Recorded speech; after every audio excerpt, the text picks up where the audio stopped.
Olá pessoal, boa noite. Vamos para um pequeno encontro nosso, nesse dia, onde vamos ver um pouquinho sobre a NR26, sinalização de segurança, certo? É o NR que a gente tem que ler na íntegra, certo? E pesquisar um pouco fora a parte, para a gente conseguir entender. E aí nós temos NR26, sinalização de segurança. E qual é o objetivo da NR? O objetivo da NR, o objetivo dessa norma regulamentadora, é estabelecer medidas quanto à sinalização e identificação de segurança a serem adaptadas nos locais de trabalho. Então, o objetivo dela é trazer sinalização dentro do ambiente de trabalho, em todos os locais de trabalho que a gente entende, que nós sabemos que existe. Qual é o campo de aplicação? As medidas de prevenção estabelecidas na SNR se aplicam a estabelecimentos ou locais de trabalho. Então, a gente aplica em cima do objetivo todos os estabelecimentos ou locais de trabalho. Então, vai de um canteiro de obra até um supermercado. Sinalização, item 26.3, sinalização por cor. Devemos adotar medidas para a comunicação de segurança estabelecidas em locais de trabalho, a fim de indicar e advertir acerca dos perigos existentes. Então, tirando fora a parte os riscos ocupacionais, que nós temos as cores, que temos as cores pré-definidas deles, cada risco tem uma cor, nós temos que fazer essa sinalização de segurança, essa comunicação de segurança dentro do ambiente de trabalho, a fim de advertir sobre os perigos existentes. E as cores utilizadas vai ser feita para identificar os equipamentos de segurança, para delimitar áreas, para identificar tubulações.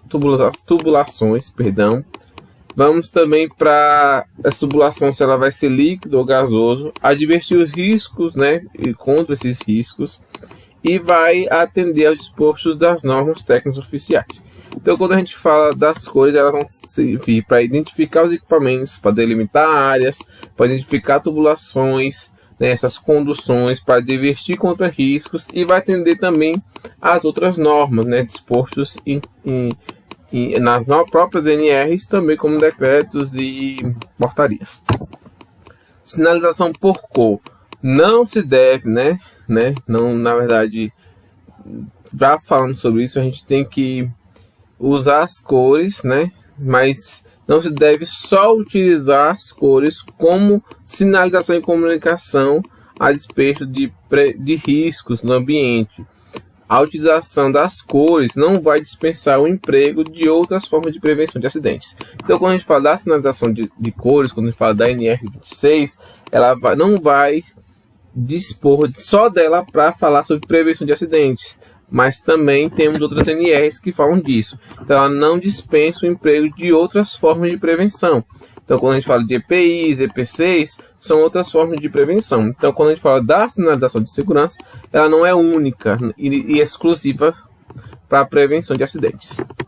O uso das cores tem que ser muito reduzido, certo? Para não ocasionar distração ou confusão ou fadiga no trabalhador. Então, a gente vai usar cores, nós vamos usar cores, só que essas cores não vão ser predominantes e de grande quantidade de cores diferentes, distintas, para não chamar a atenção do colaborador, do trabalhador, nas cores e esquecer de fazer a atividade que ele deveria realizar ou atrapalhar a atividade em vez de ajudar. Então, vamos para o tópico 26.4, identificação dos produtos químicos. Então, a gente vai ter a classificação. Os produtos químicos são utilizados em local de trabalho, devem ser classificados quanto ao perigo para a segurança e saúde dos trabalhadores, de acordo com os critérios pré-estabelecidos, pelo Sistema Global de Harmonizado de Classificação e Rotulagem de Produtos Químicos, o GHS, da Organização das Nações Unidas. Então, nós temos o GHS, que é o Sistema Globalmente Harmonizado de Classificação, que vai trazer essa classificação dos produtos químicos. Ele vai trazer esse ramo nacional, que ele foi feito.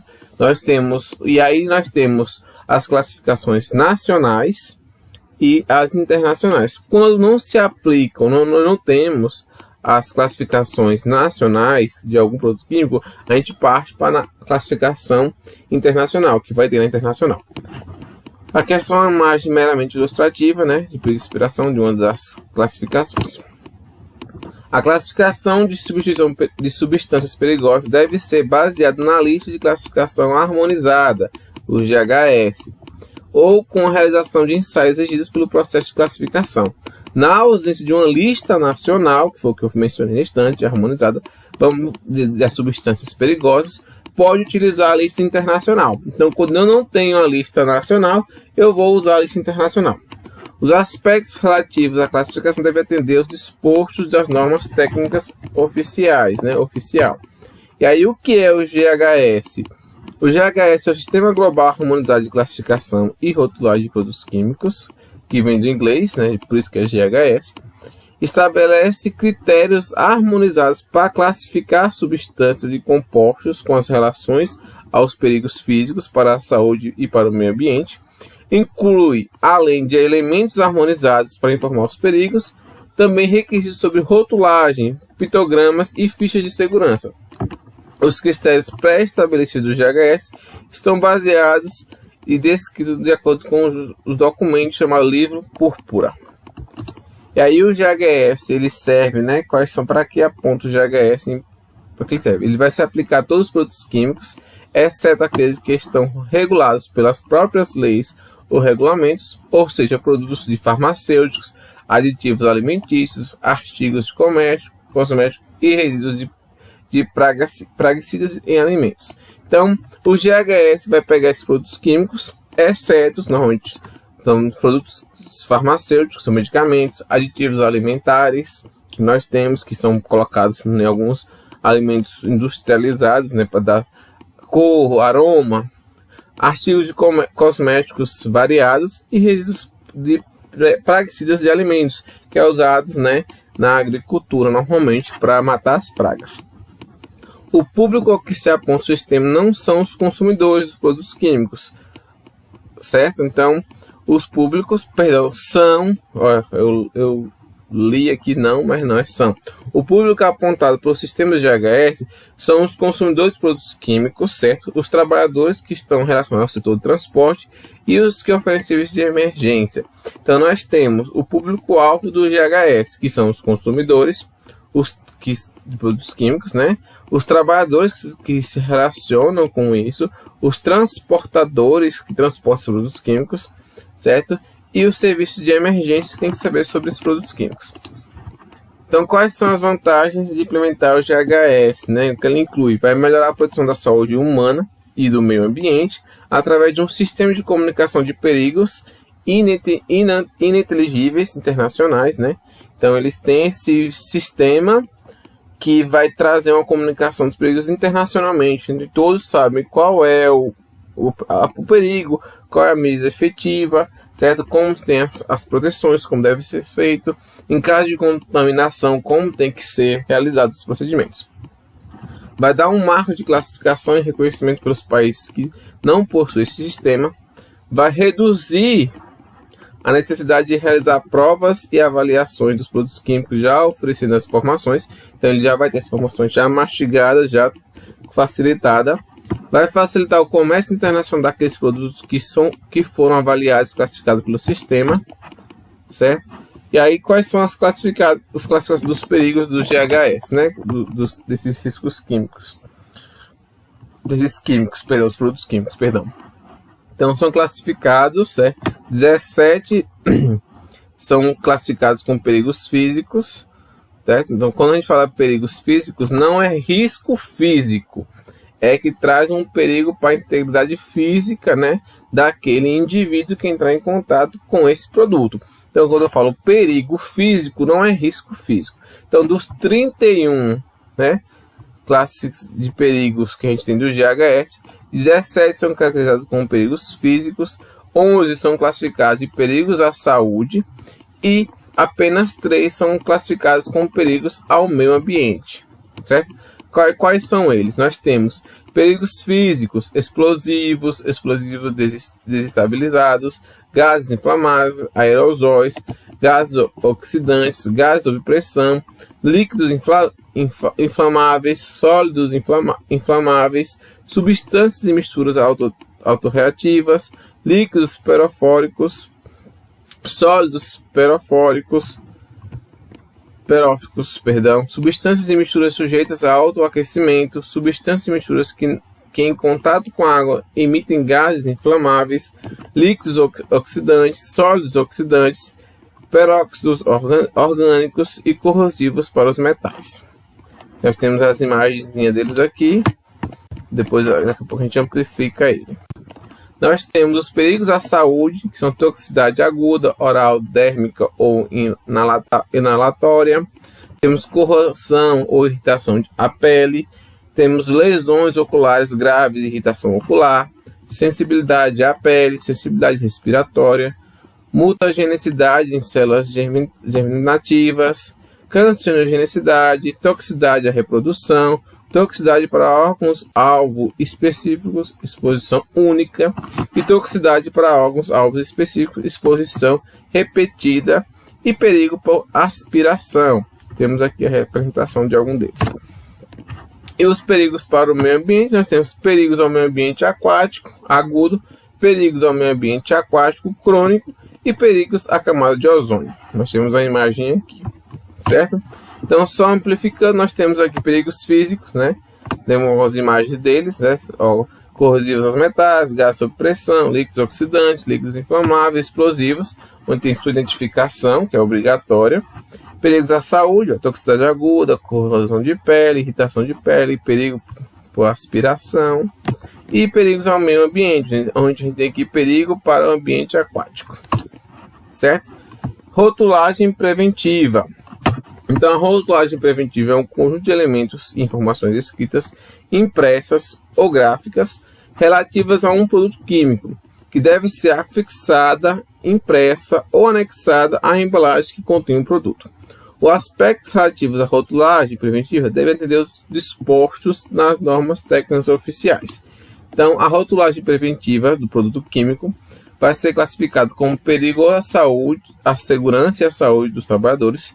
Deve utilizar o procedimento definido pelo GHS, porque a gente viu na estante sobre o GHS, contendo os seguintes elementos. Então, vai ter identificação da composição do produto químico, então, qual é a composição desse produto químico, pitograma do perigo, que nós temos aqui o pitograma do perigo, aqui tem um exemplo de irritação de pele, palavra de advertência, então, perigo, cuidado, tem que ter a palavra de advertência, frase de perigo, frase de precaução e informações suplementares. Quando a gente fala da rotulagem dos produtos químicos, né, que são aqueles com perigo à segurança e saúde dos trabalhadores, vai ser definido pelo GHS o seguinte: esses protocolos assim, eu tenho que rotular que ele tem esse perigo e vou identificar com esses macetes.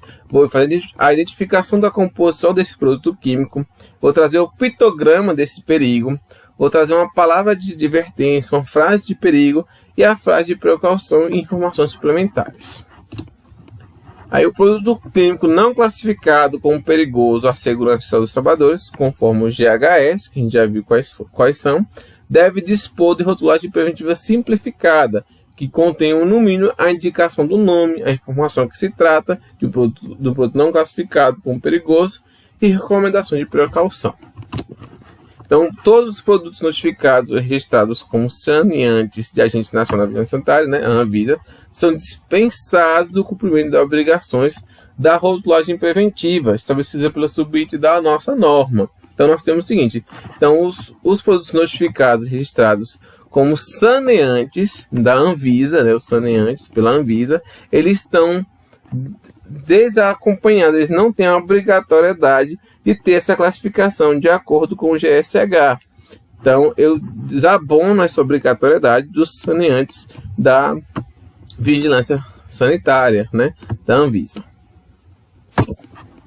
A ficha de dados de segurança. Quando a gente fala no item 26.4.3.1, o fabricante, ou no caso de importação, o fornecedor do mercado nacional, deve elaborar em torno do disponível uma ficha de dados de segurança de produtos químicos para um produto químico classificado como perigoso. O formato do conteúdo da ficha de dados de segurança do produto químico deve seguir os estabelecidos pelo GHS. Então, o GHS ele vai trazer essas fichas, né, com os dados de segurança sobre a informação desses produtos químicos.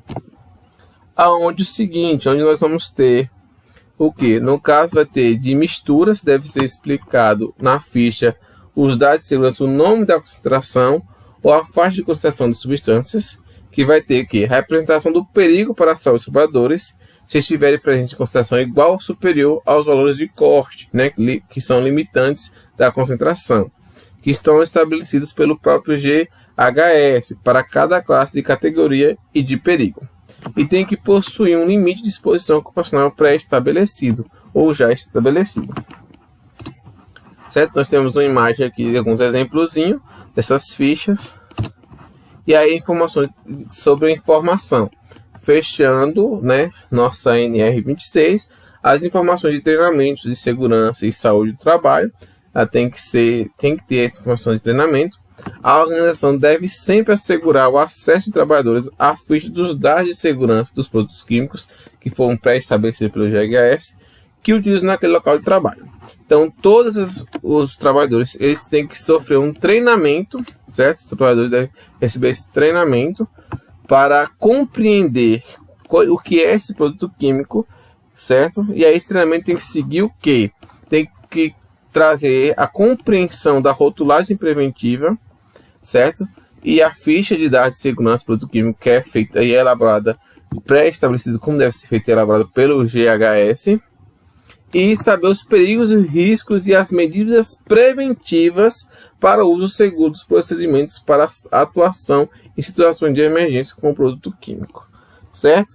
Daqui a pouco eu faço outro vídeo falando sobre cenários de segurança parte 2, onde a gente vai entrar sobre algumas cores especificadas que não estão presentes na norma, mas que a gente tem que ter conhecimento, beleza? Até daqui a pouco, já já.